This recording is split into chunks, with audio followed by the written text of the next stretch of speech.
I'm back. I thought I'd go a little more in depth of what I was doing, even if it looks like it's really quite simple. Maybe show you something that you didn't know about. These are wire stripper pliers, but in the middle here you have a little section with holes for shortening screws. What I was doing with the other tool, I'll talk a little bit more later. And it's easy enough. It's something you have to do. You just line up the hole. I'll do one here just to show you. Put the screw in as deep as you need to. Feeler gauge again. And then snap it shut. Hopefully the screw comes out.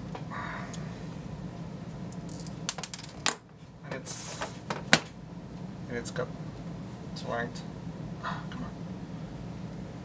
It's got to length and it's got relatively straight. Relativity. Anyway, it's pretty straight. A little filing and it'll stick right back in the hole you want it to go in. It's not perfect, but it's better than if you use nippers like this. Wire cutters, they call them. It's like V-shaped jaws. So whenever you cut, I don't think it'll show on the camera, but whenever you cut something, it'll leave a little hill, a little crappy end, a lot more cleanup, and that won't stick back in the screw hole if you do it.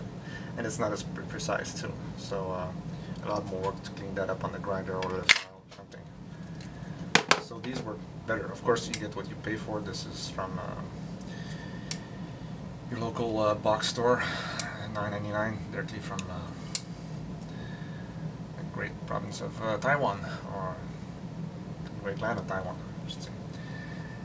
Hey, for a couple of use, it's not bad, but if you can afford, this is for the smallest screws. I got this from a folding knife maker. It's called, his name is Alan Elishewitz. I'm butchering this probably, I'm so sorry. I'll put a little link in the video to his website. I don't, maybe not selling these anymore. It was just a limited run, I think, but it's for smaller screws. And it's, of course, it's more expensive than this, but way better to work with. The guts are clearer, and then this screws back in without any cleaning it to do at all. And it's just a pleasure to use. And good tools. It's something you have to use regularly. Invest in good tools. It's always worth it. Only cry once, as they say. So I think that's about it. So I go back to shortening screws, and when I'm done, we can move on to the next step. Hopefully, you learn something with this, and see you next time. Thanks for watching. Bye.